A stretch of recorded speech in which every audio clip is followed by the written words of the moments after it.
Hello friends, बरायबाय बड' जब enough' YouTube चेनेलाव आसा खालामो नोंथांमोना बयबो मोजाङै दङ दा फैनानै फाइनालि दिनै बेनो जाबाय 22 एबा 22 सेप्तेम्बर दा जोंनि BTC काउन्सिलाव एबा BTC हालामाव भट होनाय एबा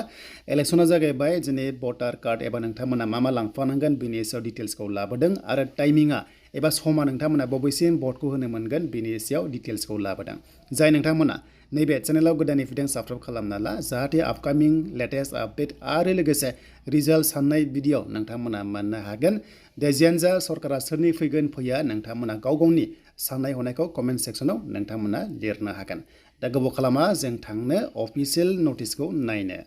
दायो जों फैबाय अफिसियेल वेबसाइट बेनो जाबाय जोंहा नटिफिकेसन होग्रा जेराव जोंहा स्टेट इलेक्शन कमिसन दं आसाम स्टेटनि बेयाव फैनानै जों अफिसियेल नटिसखौ बेयाव क्लिक खालामगोन बेनो जाबाय नोंथांमोननि भट होनाय टाइमा बेसेबां टाइमसिम दङ एबा नोंथांमोना बबेसिम होनो मोनगोन बेनि सायाव जोङो डिटेल्सखौ नैबे PDF फाइलाव क्लिक खालामबानो नोंथांमोना मोननो हागोन आरो दा बे जाबाय अफिसियेल नटिस आरो बेखौहाय पाब्लिश खालामदोंमोन 26 आगस्ट बे समाव MCC नांदोंमोन जेराव नोंथांमोननि इलेक्शन गासै जोंहा 40टा समस्ति दङ बेनो जाबाय नै नोंथांमोना मोनदों टटेल 40टा एबा 40 कन्स्टिटुवेन्सिस दङ नोंथांमोना बेयाव दिनै बयबो भटखौ होनो मोनबाय एबा दायो जागायबाय अके स' दायो जागायबाय 7:30 निफ्राय एबा नोंथांमोना 7:30 AM निफ्राय नोंथांमोना भटिंखौ होगासिनो दङ अके दायो सोलिगासिनो दङ देन बेनिफ्राय टाइमिंआ बबेसिम थागोन आरो मा लांफानांगोन नोंथांमोना बेखौ एडसे नायदो जाहाथे डिटेल्सखौ मोननो हायो दानिया रिजाल्ट थ' नोंथांमोननि रिजाल्ट साननाय अके स' बे रिजाल्ट साननाया नोंथांमोननि इलेक्सनाव सोर सरकार दागोन बेखौ मोनगोन 26 सेप्तेम्बर फ्राइडे एबा शुक्रबार खालि नोंथांमोना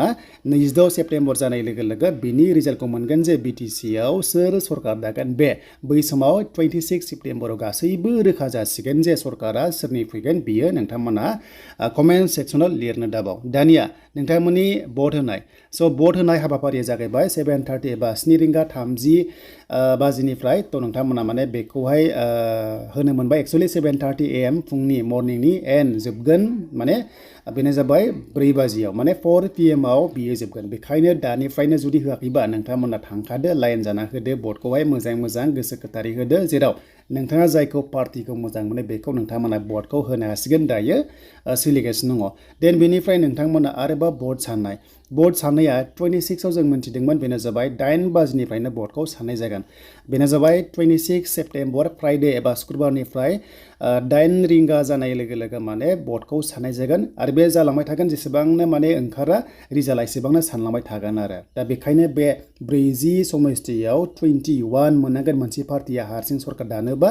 आरो लोगोसे जुदि 21 मोनाबा लोगो नांनानै सरकारखौ दानो हागोन आरो दा बेखौ सोर दागोन बेखौ जोङो जेब्ला 26 जायो अब्लासो मोनथिसिगोन दानिया जोङो बे भट हैनायाव मा लांफानांगौ नोंथांमोना भटार कार्ड बेखौ लांफाथारनांगोन आरो लोगोसे भटार स्लिप मोनदोंना नोंथांमोना बे भटार स्लिपखौ नोंथांमोना लांफानांगोन मेनलि बे स्लिपा नोंथांमोना लांफाथारनांगोन होमबासो नोंथांमोना भटखौ होनो मोनगोन आरो बे भटआ देग्लाय मेसिनाव नङा अके देग्लायनि भटआ जाबाय नोंथांमोना बेलट पेपारावसो नोंथांमोना बेखौ होनो मोनगोन स्टाम्प होनानै आरो अके स' बेखायनो सानै गय जाहाथे हो नङाबा गुबुनाव होनांगौआ गुबुनाव होफ्लांनोबो हागौ अब्ला नङाबा नोंथांमोना जानाय नङा आरो जिखौ होनो गोसो बेयावनो मोजां नायनानै नांगौबा